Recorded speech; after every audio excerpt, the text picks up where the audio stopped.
Hi, everyone. I'm Scott McFarland, coming to you from our Washington, D.C. bureau. It's good to be with you, and we thank you for joining us. Here's a look at some of the stories we're watching right now.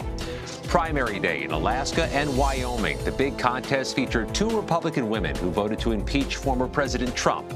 Why Alaska's Senator Lisa Murkowski and Wyoming's Liz Cheney are on pace to end the night with very different political fates. Plus, after the Justice Department explained their rationale for not making public the affidavit used to justify the FBI's search of Donald Trump's home, new questions are emerging about how wide-ranging the investigation into his activities really is. And the worst drought in a generation is causing friction for a handful of states who rely on the Colorado River. Now, the federal government is now stepping in to say who has rights to how much water. We begin tonight with the primaries in two U.S. states. Voters still heading to the polls in Alaska and in Wyoming. Alaska incumbent Senator Lisa Murkowski is facing a primary challenger from a Trump-backed candidate.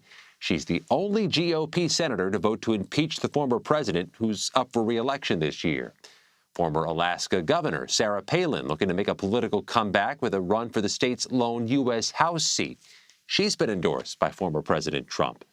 In Wyoming, Congresswoman Liz Cheney is fighting to hold on to her seat in the state's lone U.S. House district.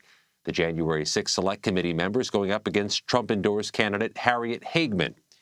We heard from the incumbent Congresswoman just before she cast her ballot. As a country, we're facing very challenging and difficult times. We're facing a moment where our democracy really is under attack and under threat.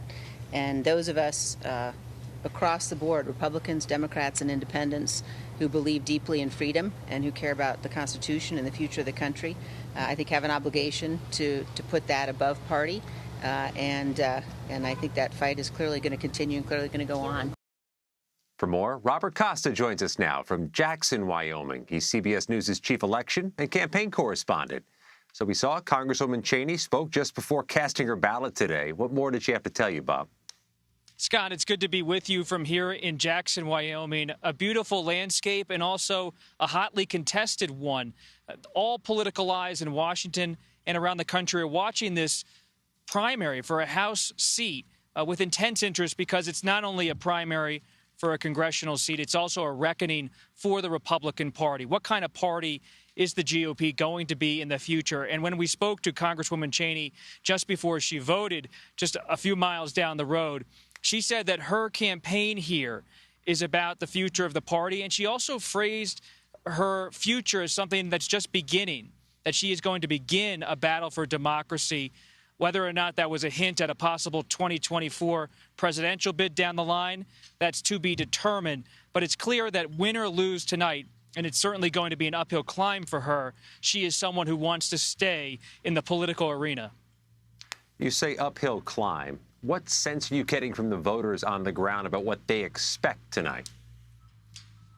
Voters here are watching with interest whether Democrats could come across and change party registration on Election Day in enough numbers to change this election's trajectory.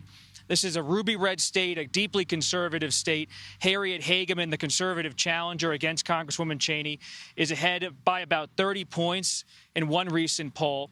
And so for Cheney to change that groundswell for Hageman among Trump supporters here in Wyoming, she's going to have to convince Democrats to switch their party affiliation, at least for a temporary period, and vote in the Republican primary. Here in Jackson, which is a bit of a blue dot in a red state, we did see some of those party switchers today when we visited the polls as a CBS News team. But whether that's enough across the state to change a primary, well, it'll be tough, Scott. But voters are talking about the January 6th committee. Some who are coming out and voting for Cheney say what she is doing in Washington is serious. She's confronting the issues of American democracy. But there are others, ardent Trump supporters, who say enough. They want to see the former president supported. They would like to see him run again in 2024. What does a Cheney loss mean for the broader party, the national party? It's going to be a statement about where red states are going. Despite the former president being impeached twice and 10 Republicans in the House voting for his second impeachment, so many of them have found the political fallout to be at times career-ending. 8 of 10, if Cheney loses tonight, will be exiting Congress come next year. So it's hard for so many Republicans who are against Trump to survive in a party that still embraces him. This is a party, though, that is thinking about what exactly it wants to be when it comes to the standard bearer for 2024. For example, here in Wyoming, just a few days ago, Virginia Governor Glenn Youngkin was appearing with some donors. This is a popular gathering spot for Republican donors nationally. And Youngkin is emerging as someone who's not Trump, but could maybe still win over the Trump coalition in some way. So is Florida Governor Ron DeSantis, among others. And then you have Congresswoman Cheney, Maryland Governor Larry Hogan, a group of anti-Trump Republicans or Trump critics who would also like to be part of that discussion in 2024. We know Congresswoman collected and has all of this campaign money, these millions of dollars. How has she used it? What impact has all that finance had for her? I've staked out some of her fundraisers, including one in McLean, Virginia. She has a lot of the Romney coalition from a decade ago, Mitt Romney when he ran for president in 2012, the Bush coalition, her father, Dick Cheney, the former vice president, with her today in Jackson as she voted. That Cheney, Bush, Romney group still exists as a donor base inside the Republican Party. They have funneled more than $13 million among Wyoming residents as well into her campaign coffers, giving her a national fundraising base. But in a state like Wyoming, with such a sparse population and a tightly knit pro-Trump Republican Party, money sometimes isn't as much as a factor as it would be in states like Florida or California, where you really need a lot of money to play in multiple TV markets. And we'll see how she uses that money down the line. She still has about $7 million in the bank last time I checked, and whether she wants to put that toward a national campaign or a Senate campaign, something else beyond a House race. In Jackson, Wyoming, Bob Costa tonight. Thanks, Bob. President Biden has come off his summer vacation to sign a sweeping spending bill into law less than 3 months before the midterm elections. The Inflation Reduction Act tackles climate change, taxes, and prescription drug prices. It's being called a major victory for the president's agenda after Democrats failed to gain enough support to pass a larger spending bill last year. Today offers further proof that the soul of America is vibrant, the future of America is bright, and the promise of America is real and just beginning. For more on this, Ed O'Keefe joins us now. Ed is CBS News' senior White House and political correspondent. Ed, we've watched for months as the approval ratings for the president have been anemic. Does this help? Does this factor in? It'll certainly be a factor, Scott. I don't think we're going to get a good sense of whether it's helping, though, until, Labor Day or the weeks after, as the campaign season really begins in earnest. People start paying attention. And the messages that this White House and Democrats are going to be using to sell this bill and the other legislation passed this summer start to bake in. But what we saw today from the president, what we heard, was a bit of optimism. And he seems to be casting this Inflation Reduction Act, plus all the other legislation passed this summer, most of it with Democratic, but some bipartisan support, as a way of sort of resetting his focus and the country's focus, trying to say, look, you've spent a lot of time in the last year and a half or so questioning whether this town can work together, questioning whether democracy is functioning. This kind of legislation proves that it can. And think about the summer. You had the passage of this major bill, which has historic spending on climate change and health care. You had the bipartisan gun control and mental health legislation, bipartisan legislation to buoy the semiconductor industry, bipartisan legislation to help veterans. But then, of course, Democrats will turn around and say, look at what this bill has that the others didn't. Plan to fight climate change, plan to cut prescription drug prices, a plan to help the IRS go after big-time tax cheats, and Republicans voted completely against it. That is a very easy and sort of traditional attack line that they'll use. Of course, Republicans will turn around and say, inflation's a problem, your taxes might go up, or you might get unfairly targeted by the IRS. None of that necessarily true or to be seen. And so we'll see how the argument goes. But the White House believes at this point they can turn things around, and they will do so by deploying the president, the vice president, and cabinet secretaries to dozens of events in 23 states between now and the end of September to start selling and explaining this legislation in hopes that it rubs off and helps congressional Democrats. This whole summer, there's been this intransigent pessimism about Democratic prospects for the midterms because of the cycle, because of the history of midterm elections for parties in power. How are things looking now for the Democratic Party going into the midterms? Is there a momentum that's being driven? I mean, I don't know if Democrats would use the word momentum, the big mo, or not. But certainly, if you look at polling that's been conducted in the last few weeks or so, you see on what we call the generic congressional ballot, which party would you rather have control Congress, Democrats are either even or pulling ahead of Republicans. But remember, that's not how control of Congress is sorted out. It's done at the district by district or state by state level. Well, look at the Senate. Let's start there. Democrats seem to be pulling ahead in some key Senate races in Pennsylvania, in Ohio. Some polling, though our polling unit would tell you it's not reliable surveys, show the Democrat pulling ahead of Marco Rubio in Florida. Raphael Warnock keeping it competitive or ahead of Herschel Walker in Georgia. Mark Kelly keeping ahead of Blake Masters in Arizona. Catherine Cortez Masto locked in a dogfight with Adam Laxalt out in Nevada, but races out there are always tight. And we'll see about Wisconsin. Remember, Republicans need to take a seat from Democrats. Right now, their best shot at it looks to be Nevada. But Democrats could win Pennsylvania and hold everything else, and the Senate would go 51-49 Democrat. So, ultimately, Scott, right now, we're probably going to end up in a very similar situation. 50-50, 51-49, 52-48, with one or the other in charge, which really doesn't change things and keeps us in this multi-cycle, almost 10-year plus, trend of things being pretty evenly divided in an increasingly divided country. Where 60 votes are still the magic number. How's the White House trying to mess with this experiment ahead of November? How are they messaging, trying to get some progress? Well, I think it's taking, for example, what the president did today and saying, look what's in this bill. It fights climate change. It cuts prescription drug prices on dozens of popular medicines used by Medicare beneficiaries. It keeps health care affordable for people on the Affordable Care Act. It makes multi-billion-dollar corporations pay taxes for the first time maybe ever. And Republicans voted completely against it. We were with the working class, and they stood with special interests. I mean, we've heard these kinds of lines before. Populism. Depending on the environment, that could work. It can help those Senate candidates. It could maybe keep the House losses lower.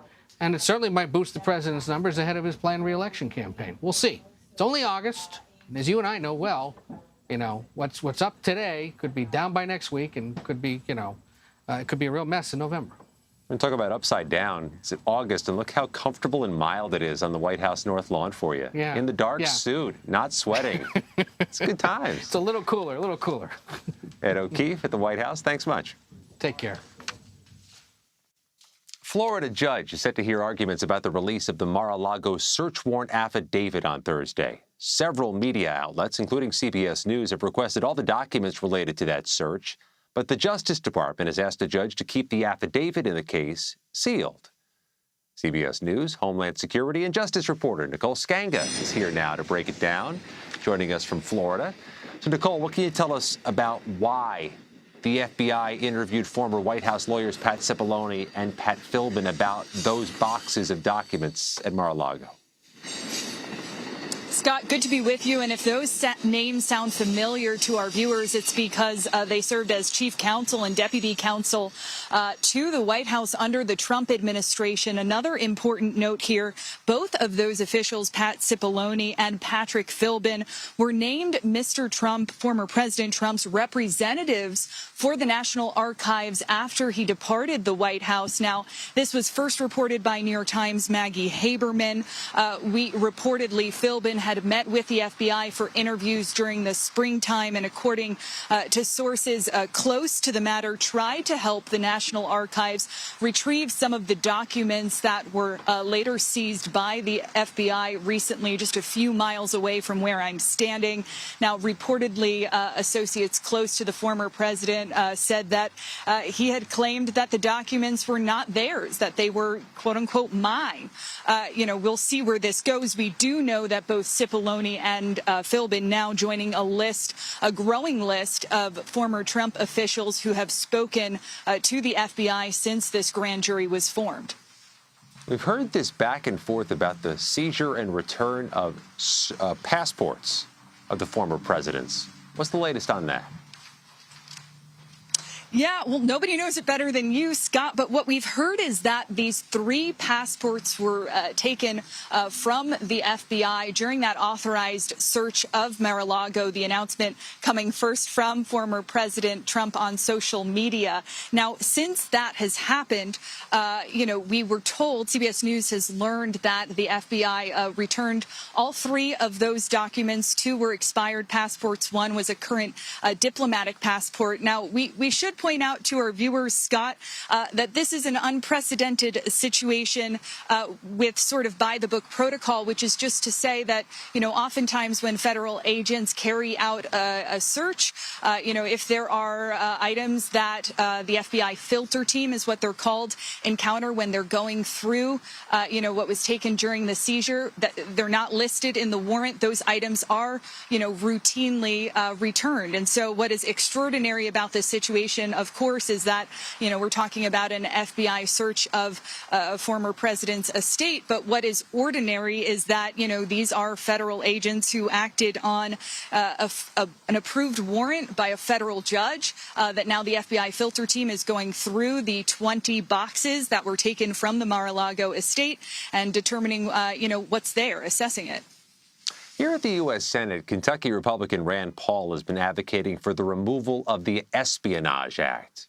What relevance is that law, and what's the senator's argument against it?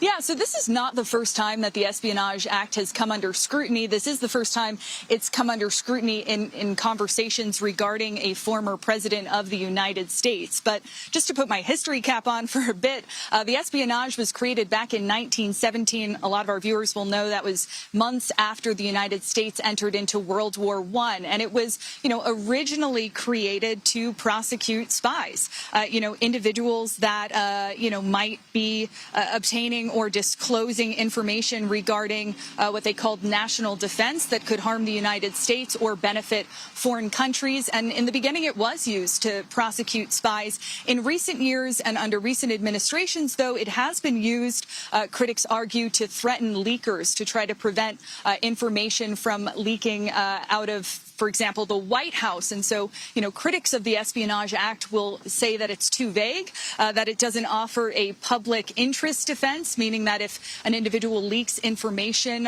in the best interest of the American public, certainly Senator Rand Paul, you mentioned him, he has made that argument in recent days. He has called it an egregious affront to the First Amendment. Now, critics of the Kentucky senator have said, well, the timing on this is interesting now that the former president has entered into the conversation regarding the Espionage Act. Of course, we should point out that former President Trump has not been charged with anything yet, although, we do know that having in your possession classified documents is, of course, against federal law. But the former president has not been charged. Nicole, we've been hearing about this alarming uptick in threats against law enforcement officials, federal agents, since the Mar-a-Lago search. What are you learning about the latest threat assessment? Yeah, well, due in court tomorrow is Adam Bees, a Western Pennsylvania man who took to social media Gab, the platform, threatening federal agents, going so far as to calling on others to slaughter FBI personnel. This is one example of some of the alarming social media content that federal law enforcement has seen in recent days. You referenced that bulletin put out over the weekend by the Department of Homeland Security and FBI. And I'm told the impetus behind that bulletin, again, the specificity of some of the threats that are being circulated online that discuss tactics, strategy, weaponry, and that are also showing what's called doxing, or personal identifying information regarding federal government officials, judicial officials, including the federal judge that authorized that search of former President Trump's Mar-a-Lago home, information about where that individual lives, family members. That is of extreme concern to law enforcement. I spoke with law enforcement officials here in Palm Beach County today. This is something that is on their radar. There is, of course, concern of protests, although the protests that did break out right here around Mar-a-Lago following the FBI search, there were no arrests made. Those were peaceful. So law enforcement officials I speak with on the ground here, hopeful, but again, concerned by what they're seeing circulating on the internet in both the dark corners of the web and also public platforms. Yeah, the echoes. We see the reference to Civil War in that bulletin. We heard so much referencing to Civil War before January 6th. In West Palm Beach, Nicole Skanga, thank you. Covering the whole country here from Florida to the other country, the other corner of the country. We're going north to Alaska now, where former Governor Sarah Palin is trying to come back into the political arena after nearly 2 decades on the sidelines. The latest on that race, as well as Senator Lisa Murkowski's attempt to fend off a Trump-backed challenger in her race. You're streaming Red and Blue.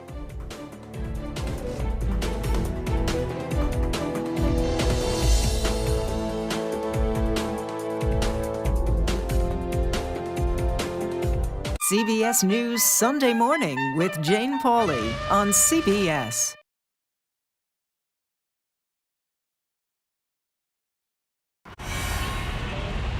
You ready? A generation of kids opens up on CBS Reports. I just want to be like a regular kid.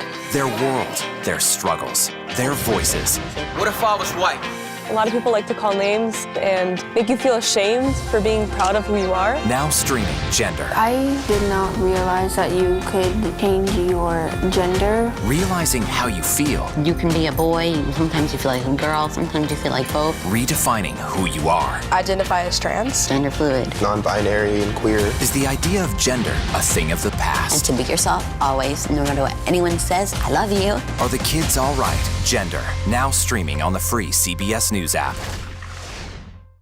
I'm Norah O'Donnell in our nation's capital. We're here at the White House with the President of the United States. Thanks for having me. I appreciate it. You've never done an interview like this before. That's correct. Tonight, a congressional investigation sparked by reporting from CBS News. What's your message to consumers? They need help now. Tell him I feel it. The CBS Evening News with Norah O'Donnell from Washington, D.C. on CBS and streaming on Paramount Plus. We will witness yet another moment in history. Want to go someplace new? Yeah, you do. See something new. Learn something new. Meet someone new. Nate B in the house. There's always something new under the sun. CBS Mornings, weekdays. When weather is about to get extreme. We're talking about hail, we're talking about tornadoes, damaging wind. Every second counts. Let's now take a look at what that really means to you. That's why CBS News and the Weather Channel have come together to bring you virtual weather technology so advanced, so real. We can show you what it's going to look like when the storms come through. You'll see what will happen, where it will happen, before it does. Feel the forecast on CBS News. Time to get prepared.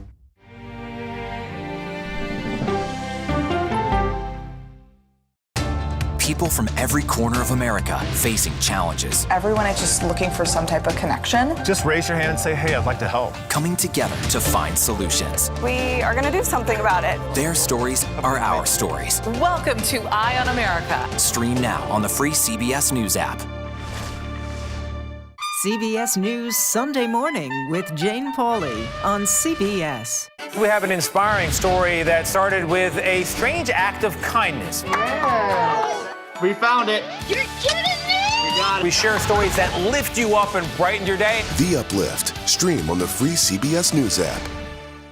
Stories that inform, inspire, and brighten your day. I've been waiting patiently for something like this. Make every day a little more like Sunday morning. Here comes the sun. Stream on the free CBS News app Tuesday mornings. Alaska voters have been heading to the polls today for some key primary races. Alaska Republican Senator Lisa Murkowski is facing 18 opponents, including Republican Kelly Tshibaka, who was endorsed by former President Trump. Murkowski has held on to her seat for nearly 20 years and is the only Republican senator who voted to impeach former President Trump, who's on the ballot this year. For more on this, Nicole Killian, my teammate, joins us, CBS News congressional correspondent. So, Nicole, what's the impact of that impeachment vote been for Senator Murkowski? Well, look, we're going to find out tonight or potentially in a couple of weeks, depending on how long it takes to sort out these votes, which, as you know, in Alaska is through a ranked choice of voting system. So we may not get those results right away. But that being said, I mean, look, you know, as far as Lisa Murkowski is concerned, I think what's interesting about this race is, as we have seen on the House side with many of the Republicans who voted to impeach the former president, they have really really suffered a lot of political consequences, whether, they have had to retire or in some cases lost their primary races. Only 2, I believe, on the House side have actually been victorious in their respective primaries. So in terms of Lisa Murkowski, this really will be a test to see if those types of dynamics play out in terms of those Senate Republicans who voted to convict the former president in his impeachment trial. In this particular race, the dynamics are a little bit different because certainly Senator Murkowski is more of a household name in Alaska, but the former president has made clear that he was not pleased with her vote and has been actively backing her challenger, Kelly Tshibaka. So from that perspective, again, we'll kind of have to see whether or not the former president has any sway in this particular race. But thus far, Senator Murkowski has been pretty confident that she can pull this one out. And at this point, it looks like more than likely she'll probably end up in some type of runoff, if you will, with Tshibaka, depending on how the votes play out later today. Another big name on the ballot, Sarah Palin, former governor, former vice presidential nominee, looking to make a comeback to get the state's lone U.S. House seat. How do you measure her chances based on your reporting? This is another interesting race as well. She's definitely not a lock, but certainly, once again, another very familiar name to Alaskans. But we know that Sarah Palin is locked more or less in a 3-way race with another Republican challenger, Nick Begich, as well as a Democratic challenger, Mary Peltola, who, if she ends up victorious, would actually be the first native Alaskan to be elected to Congress. And of course, the other interesting thing is that even despite whoever is victorious in this contest, it really is just temporary because this is a special election. So these candidates will have to run once again to actually secure the seat come January. So, Sarah Palin obviously has kind of been out of politics for some time now, since she was John McCain's running mate back in 2008. Of course, she's the former Alaska governor, so she is hoping that some of that still carries some sway along with the former president's endorsement. Now, our team's been talking a lot about that New York primary Tuesday.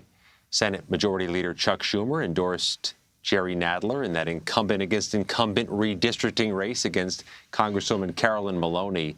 Is that endorsement landing? Does it impact the race?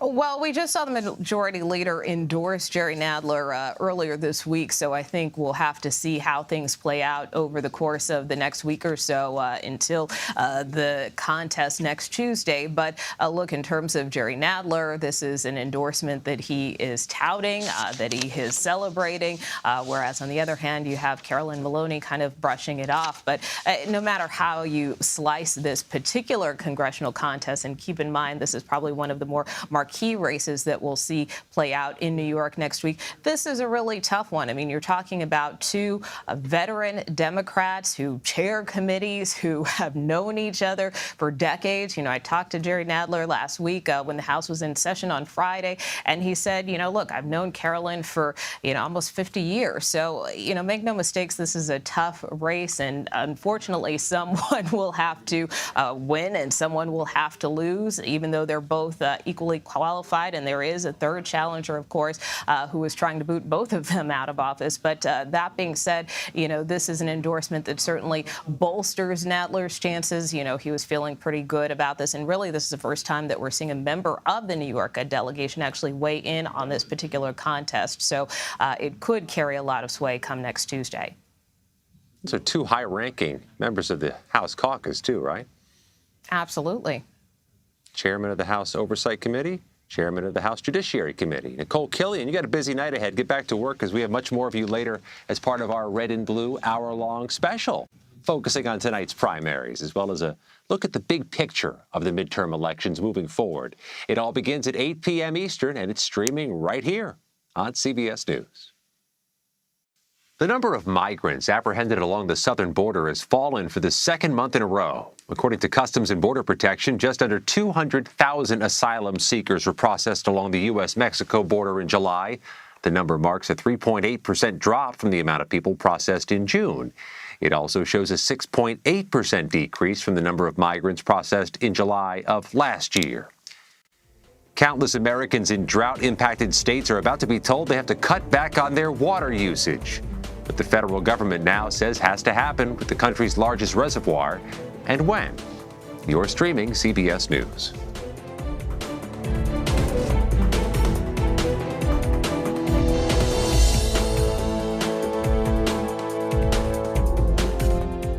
CBS News Sunday Morning with Jane Pauley on CBS.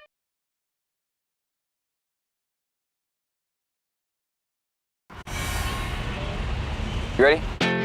A generation of kids opens up on CBS Reports. I just want to be like a regular kid. Their world, their struggles, their voices. What if I was white? A lot of people like to call names and make you feel ashamed for being proud of who you are. Now streaming Gender. I did not realize that you could change your gender. Realizing how you feel. You can be a boy, sometimes you feel like a girl, sometimes you feel like both. Redefining who you are. Identify as trans. Gender fluid. Non-binary and queer. Is the idea of gender a thing of the past? And to be yourself, always, no matter what anyone says, I love you. Are the kids all right? Gender. Now streaming on the free CBS News app. I'm Nora O'Donnell in our nation's capital. We're here at the White House with the President of the United States. Thanks for having me. I appreciate it. We've never done an interview like this before. That's correct. Tonight, a congressional investigation sparked by reporting from CBS News. What's your message to consumers? They need help now. Tell him I feel it. The CBS Evening News with Nora O'Donnell from Washington, D.C. on CBS and streaming on Paramount Plus. We will witness yet another moment in history. Want to go someplace new? Yeah, you do. See something new. Learn something new. Meet someone new. Nate B in the house. There's always something new under the sun. CBS Mornings, weekdays.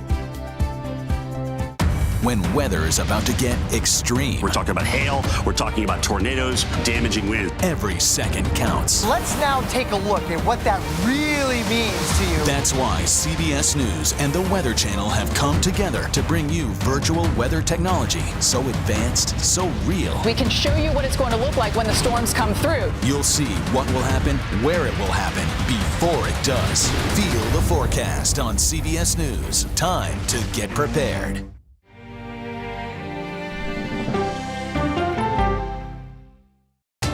People from every corner of America facing challenges. Everyone is just looking for some type of connection. Just raise your hand and say, hey, I'd like to help. Coming together to find solutions. We are going to do something about it. Their stories are our stories. Welcome to Eye on America. Stream now on the free CBS News app. CBS News Sunday Morning with Jane Pauley on CBS. We have an inspiring story that started with a strange act of kindness. Yes. We found it. You're kidding me? We got it. We share stories that lift you up and brighten your day. The Uplift. Stream on the free CBS News app. Stories that inform, inspire, and brighten your day. I've been waiting patiently for something like this. Make every day a little more like Sunday morning. Here comes the sun. Stream on the free CBS News app Tuesday mornings. Understanding how local elections impact the entire nation by looking closely at voters' motivations and choices. Special primary election coverage on Red and Blue tonight. Stream on the free CBS News app. Welcome back to Red and Blue. I'm Scott McFarland. Here's a look at some of our top stories. Primary elections being held in Alaska and Wyoming today in what is largely being viewed as a referendum on Republicans who voted to impeach former President Trump. Alaska Senator Lisa Murkowski and Wyoming Congresswoman Liz Cheney both facing intra-party challenges. Plus, First Lady Jill Biden has tested positive for COVID-19 while in South Carolina. Officials say she's experiencing mild symptoms and will isolate for at least 5 days. She's taking the antiviral drug Paxlovid. And President Biden has signed the so-called Inflation Reduction Act into law. The legislation aims to combat climate change, reduce health care costs, and raise taxes on large corporations. It passed in the U.S. House and Senate last week along party lines. U.S. officials say Arizona and Nevada will face more cuts in the amount of water they can draw from the Colorado River. The cuts planned for next year come as the West endures extreme drought conditions. Officials are estimating water levels at Lake Mead, the nation's largest reservoir, will continue to drop. The Colorado River provides water to 7 U.S. states. For more on this, Ben Tracy joins us now. He's CBS News' senior national and environmental correspondent. All right, so Ben, we know there are going to be cutbacks, but how significant are the cutbacks on water usage? Well, it's significant this is happening at all because really this is unprecedented. Last summer was the first time that the federal government declared a Tier 1 shortage on the Colorado River, and now they're declaring a Tier 2 shortage. Now, that verbiage may sound a little strange, but basically what this means is there's not enough water to go around for the 7 states that are supposed to share Colorado River water. The first state that's going to take cuts is Nevada, followed by Arizona, and also Mexico. So Arizona is actually going to get cut pretty significantly. We're talking about 21% of their water supply from the Colorado River will basically be turned off. Now, you may be wondering why California, where I'm sitting right now, is not getting cut. That's because California has the senior water rights on the Colorado River. So basically, because California was settled before those other 2 states, they have more water rights, and they will get cut as this problem gets worse, but that will come further down the road. What we should mention is the federal government is threatening to unilaterally impose about 15% cuts on all of these states that feed off the Colorado River. If they were to do that, that's subject to a lot of litigation, and you're going to have a lot of states that are very unhappy. That's quite a number. 21% cutback in Arizona. What dominoes fall, potentially, if you cut back water usage by a fifth? Well, the biggest impact you're going to see is agriculture because 70% of the water coming out of the Colorado River is used basically for farming. And big farming areas are in Arizona and in California. Oftentimes when we think about, overuse of water, we're thinking about cities being too wasteful. But out here in the West, the cities have actually been pretty good about conserving water. You have places like Las Vegas that have really been innovators in how much water they conserve and reuse. So really, this is about farming. It's about the fact that we have established these massive agricultural areas in deserts to grow very water-intensive crops, things like alfalfa, things like almonds that just take a ton of water. So there could be a reckoning for agriculture and farming in this part of the country. And that matters to everybody because this is where all the, basically all the winter vegetables in this country are grown. Pretty troubling short-term outlook in those states. So what's the long-term trajectory here? What are the big measures to make this either less frequent or not necessary in the future? Yeah, that's the million-dollar question. I mean, right now we are in the midst of what scientists say is the worst drought out here in the West in 1,200 years. The real question is, are we at the beginning of a mega drought, the middle of it, or the end of it? And nobody really knows. What we do know is that climate change is making the American West hotter and drier. So when snow does fall, a lot more of the precipitation that's actually falling is not snow, it's rain. And when that rain hits the ground, like you're seeing there on the screen, it's so dry that it's just sucked right in.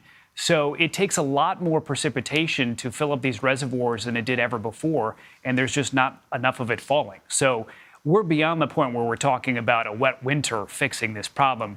A lot of scientists are saying you're going to need a wet decade if you're really going to recover from this. In Los Angeles for us, Ben Tracy. Thanks, Ben. Thanks, Scott. A new Washington Post report alleges people working for former President Trump accessed election systems data in Georgia.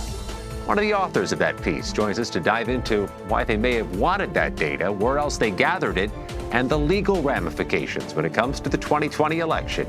You're streaming Red and Blue.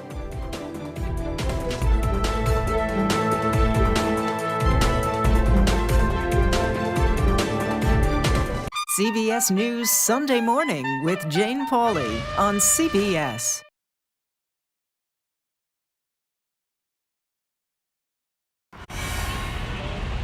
You ready? A generation of kids opens up on CBS Reports. I just want to be like a regular kid. Their world, their struggles, their voices. What if I was white? A lot of people like to call names and make you feel ashamed for being proud of who you are. Now streaming Gender. I did not realize that you could change your gender. Realizing how you feel. You can be a boy, sometimes you feel like a girl, sometimes you feel like both. Redefining who you are. Identify as trans. Gender fluid. Non-binary and queer. Is the idea of gender a thing of the past? And to be yourself, always, no matter what anyone says, I love you. Are the kids all right? Gender. Now streaming on the free CBS News app. I'm Nora O'Donnell in our nation's capital. We're here at the White House with the President of the United States. Thanks for having me. I appreciate it. You've never done an interview like this before. That's correct. Tonight, a congressional investigation sparked by reporting from CBS News. What's your message to consumers? They need help now. Tell him I feel it. The CBS Evening News with Nora O'Donnell from Washington, D.C. on CBS and streaming on Paramount Plus. We will witness yet another moment in history. Want to go someplace new? Yeah, you do. See something new. Learn something new. Meet someone new. Nate B in the house. There's always something new under the sun. CBS Mornings, weekdays. When weather is about to get extreme. We're talking about hail. We're talking about tornadoes, damaging winds. Every second counts. Let's now take a look at what that really means to you. That's why CBS News and the Weather Channel have come together to bring you virtual weather technology so advanced, so real. We can show you what it's going to look like when the storms come through. You'll see what will happen, where it will happen, before it does. Feel the forecast on CBS News. Time to get prepared.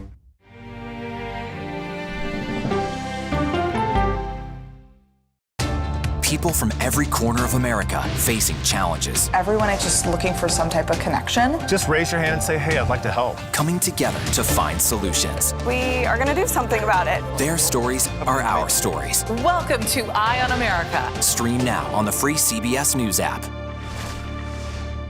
CBS News Sunday Morning with Jane Pauley on CBS. We have an inspiring story that started with a strange act of kindness. Yeah. We found it. You're kidding me! We got it. We share stories that lift you up and brighten your day. The Uplift. Stream on the free CBS News app. Stories that inform, inspire, and brighten your day. I've been waiting patiently for something like this. Make every day a little more like Sunday morning. Here comes the sun. Stream on the free CBS News app Tuesday mornings. We're learning new information tonight about the scope of efforts by allies of former President Trump to obtain sensitive election data from Georgia and from other states. The new information was made public this week in an exclusive report by the Washington Post. It details efforts to access voting information, which was broader, more organized, and more successful than previously reported. We're joined now by investigative reporter for the Washington Post, one of the authors of this exclusive report, Aaron C. Davis. Aaron, do we know why they may have wanted this type of obscure data? Well, yeah, what we found was that these allies of President Trump, they were copying entire hard drives of data from election machines and then sharing it among a constellation of allies who were working at the time to prove that President Biden did not win the election, and that he did not do so because election machines had been breached. Well, these documents, in fact, show that those allies of President Trump were the ones who had been doing the breaching, had been accessing the machines themselves. So no matter how obscure, they may have found some value or tried to find some value in what they were looking for. Yeah, they were trying to show that, perhaps the number of votes didn't match the number in the tabulator machine, that if you really dug deeply into these, maybe there was some way that they had been accessed by the back door. Remember all these conspiracy theories that voting machines in the U.S. could be accessed in Venezuela or China, and they were trying to prove those things. Now, what in fact, they apparently did not find any of that, and what they did was copy entire software now that will be used statewide in Georgia this fall, and in Michigan and in Nevada and other states as well, leaving a lot of potential questions of the security of these machines going forward. You mentioned other states. We know Georgia wasn't the only state in dispute, according to the Trump team. Where else was this legal team targeting and looking? They were working in Michigan. They were working in Nevada and Arizona. What's interesting here is the documents show a little bit more organization to those frenetic days in late 2020, early 2021. If you remember, it seemed like anybody associated with President Trump was trying to find a way to explain why he should have won. Well, this particular group was putting a group of computer forensic specialists on planes, jetting them to Michigan, to Nevada, to Georgia, wherever they could find a local election official, basically, that would allow them to get inside the office and copy information to try to prove their case.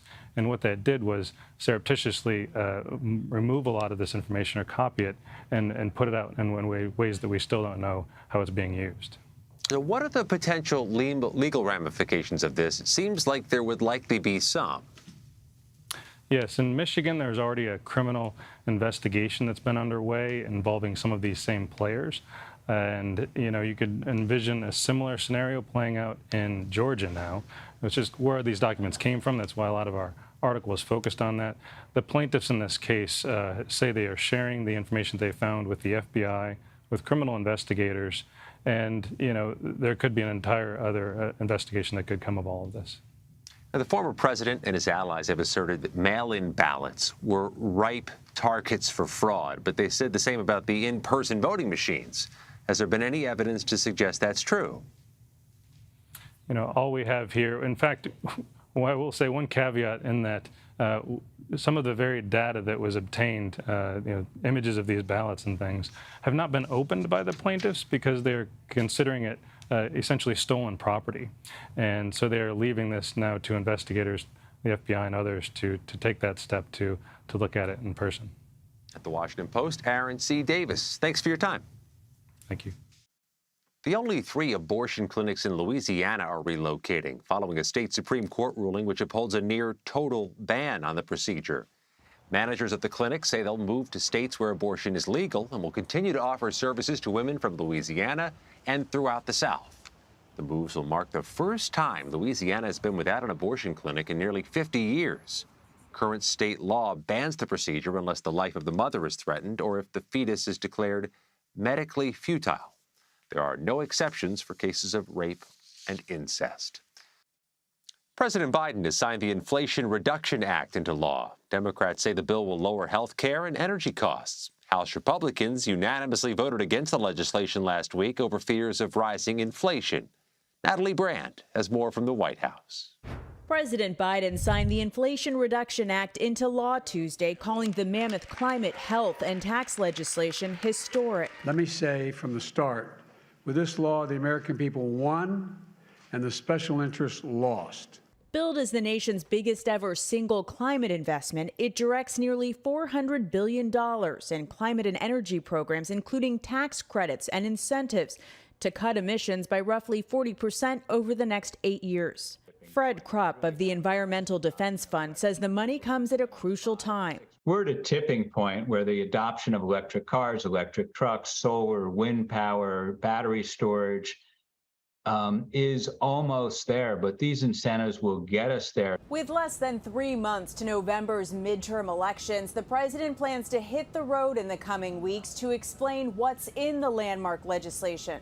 Democrats say the new law will reduce costs for seniors by expanding Medicare's power to negotiate the price of prescription drugs, though initially starting in 2026, affecting only 10 medications. The motion is adopted. The bill passed with no GOP support. Nonpartisan analysts say it's not likely to do much to put a dent in the high inflation Americans have faced. Democrats, more than any other majority in history, are addicted to spending other people's money, regardless of what we as a country can afford. Democrats say the legislation will pay for itself and cut the federal deficit by raising revenue through increased tax enforcement and a 15% minimum corporate tax. Natalie Brand, CBS News, the White House. We'll take a quick break right now, which means you have a couple of minutes to download the free CBS News app on all your devices. You can catch live local coverage from across the country from all of our CBS stations. And while you're there, check out Paramount Plus. We've got a mountain of content for you to stream there as well, including your favorite shows, movies, and sports.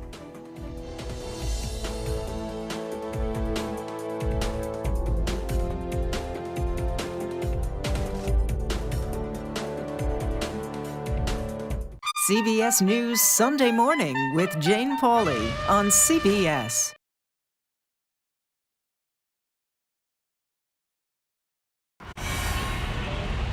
You ready? A generation of kids opens up on CBS Reports. I just want to be like a regular kid. Their world, their struggles, their voices. What if I was white? A lot of people like to call names and make you feel ashamed for being proud of who you are. Now streaming Gender. I did not realize that you could change your gender. Realizing how you feel. You can be a boy, sometimes you feel like a girl, sometimes you feel like both. Redefining who you are. Identify as trans. Gender fluid. Non-binary and queer. Is the idea of gender a thing of the past? And to be yourself, always, no matter what anyone says, I love you. Are the kids all right? Gender. Now streaming on the free CBS News app. I'm Norah O'Donnell in our nation's capital. We're here at the White House with the President of the United States. Thanks for having me. I appreciate it. You've never done an interview like this before. That's correct. Tonight, a congressional investigation sparked by reporting from CBS News. What's your message to consumers? They need help now. Tell him I feel it. The CBS Evening News with Norah O'Donnell from Washington, D.C. on CBS and streaming on Paramount+. We will witness yet another moment in history. Want to go someplace new? Yeah, you do. See something new. Learn something new. Meet someone new. Nate B in the house. There's always something new under the sun. CBS Mornings, weekdays. When weather is about to get extreme. We're talking about hail. We're talking about tornadoes, damaging winds. Every second counts. Let's now take a look at what that really means to you. That's why CBS News and the Weather Channel have come together to bring you virtual weather technology so advanced, so real. We can show you what it's going to look like when the storms come through. You'll see what will happen, where it will happen, before it does. Feel the forecast on CBS News. Time to get prepared.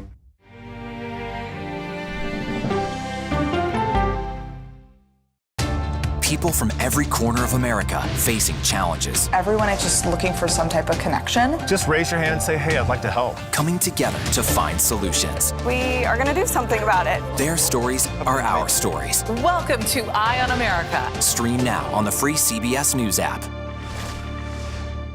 CBS News Sunday Morning with Jane Pauley on CBS. We have an inspiring story that started with a strange act of kindness. We found it. You're kidding me? We got it. We share stories that lift you up and brighten your day. The Uplift. Stream on the free CBS News app. Stories that inform, inspire, and brighten your day. I've been waiting patiently for something like this. Make every day a little more like Sunday morning. Here comes the sun. Stream on the free CBS News app Tuesday mornings. Moderate Democrat Joe Manchin is often seen as the decisive vote in the evenly split U.S. Senate. Few know about his thought process on legislative issues, but one West Virginia radio host is fully tuned in. I spoke with Hoppy Kercheval about his role, which he describes as a vessel between Senator Joe Manchin and West Virginia. In a political year unlike any other, when people in Washington want to know the fate of the biggest votes, they listen to a man in Morgantown, West Virginia. A man named Hoppy. This is all very peculiar for me because I've been doing this forever. For nearly 40 years, Hoppy Kercheval has hosted a local radio talk show. Very busy show today. Heard statewide in West Virginia. But this year, Hoppy has the keys to the political castle because of his frequent guests. Please welcome U.S. Senator Joe Manchin. Senator, good morning. How are you? Home State Senator Joe Manchin. I'm not going to do something and overreach that causes more problems. In a 50-50 U.S. Senate evenly divided between Democrats and Republicans, Manchin, a moderate Democrat, is the pivotal vote and at the center of seemingly every big debate. Swarmed by media at every stop in the Capitol this year, Manchin chooses to reveal many of his big decisions to Hoppy. You talk to him first. I talk to Hoppy first because I know I'm talking to West Virginia when I talk to Hoppy. Including recent bombshells about the nearly $750 billion spending health insurance and climate change bill that Manchin brokered. Listen, now when you know I'm on Hoppy, everybody's listening to Hoppy, right? The White House is listening. They're very, very... Beltway's listening. Everybody, because they know he can get me to say exactly the purpose of what I'm doing, why I'm doing it. Kercheval and Manchin ascended the mountain in the Mountain State simultaneously. Kercheval building his radio network to nearly every single West Virginia community as Manchin rose from state official to national political figure. People start to assume I'm the Manchin whisperer, as though I'm talking to him all the time. I've heard you called that. and telling him what's going on, or he's telling me. We don't have that kind of relationship. I rarely talk to him off of the air. So I'm not a whisperer. I'm just sort of a vessel. But it's not just hometown loyalty by the senator, it's strategy. In an era of 24-hour cable news and social media, that is a significant statement you are making. Radio remains king in West Virginia. The most effective way to reach voters in a state which still has areas lacking broadband and in which 60% of the population lives outside metro areas. And Hoppy's show even attracts the younger crowd, like Anna Carrier, who has a cupcake shop near West Virginia University and who was born after Hoppy's radio show was. Everybody in Morgantown knows who Hoppy is? Absolutely. Hoppy is a pillar of the community. He's the voice of Morgantown, so yes, he's very well known. Kercheval has learned the art of trying to pin down Manchin. Are you running for re-election in 2024? I'm running to support the people of West Virginia. Is that a yes? He has an authenticity I've never seen in the industry. You know, we all know Hoppy. We know his love of the state. Next year, after the elections, the margins and the control of the U.S. Senate might shift, which means Joe Manchin might not be so pivotal. But for the rest of 2022, one good way to read the landscape of American politics is from up here in the mountains. I'm Scott McFarland in Morgantown, West Virginia, where school has just reopened. That does it for today. You can stream Red and Blue Monday to Thursday at 6 p.m. Eastern. And a reminder, if you want to watch previous episodes of the program, see them anytime on the CBS News website. Just head to cbsnews.com/red and blue.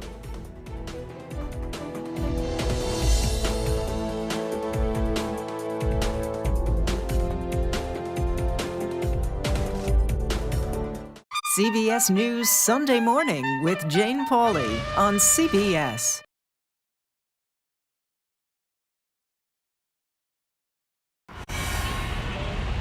You ready? A generation of kids opens up on CBS Reports. I just want to be like a regular kid.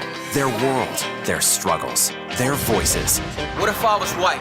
A lot of people like to call names and make you feel ashamed for being proud of who you are. Now streaming Gender. I did not realize that you could change your gender. Realizing how you feel. You can be a boy, sometimes you feel like a girl, sometimes you feel like both. Redefining who you are. Identify as trans. Gender fluid. Non-binary and queer. Is the idea of gender a thing of the past? And to be yourself, always, no matter what anyone says, I love you. Are the kids all right? Gender. Now streaming on the free CBS News app.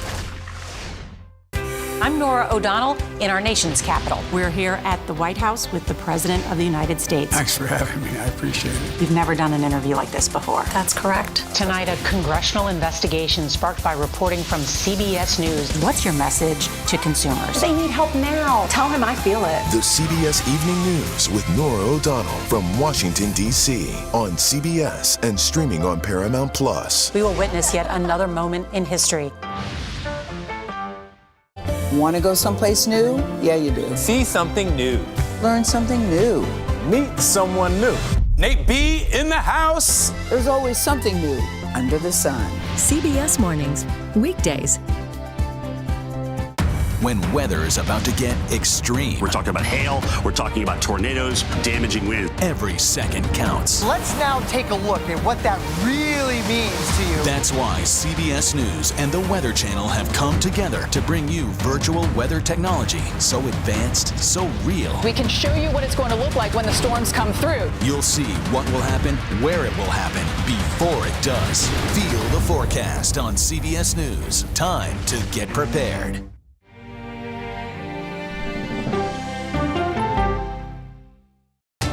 People from every corner of America facing challenges. Everyone is just looking for some type of connection. Just raise your hand and say, hey, I'd like to help. Coming together to find solutions. We are going to do something about it. Their stories are our stories. Welcome to Eye on America. Stream now on the free CBS News app.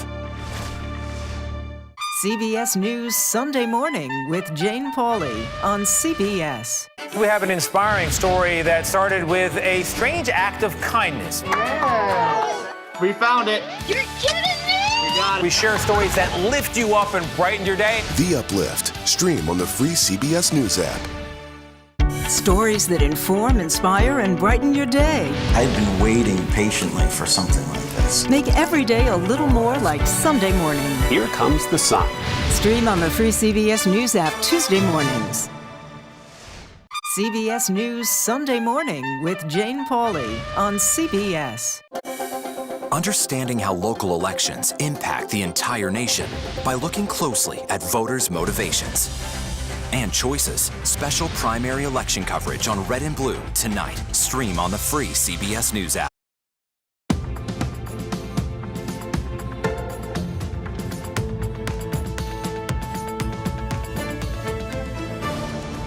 Hello, everyone. I'm Lana Zach. Thanks so much for joining us.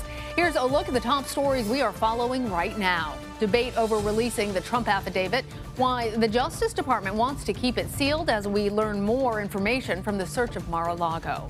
The climate, health care, and tax bill known as the Inflation Reduction Act has been signed into law, why the president says democracy still works in America.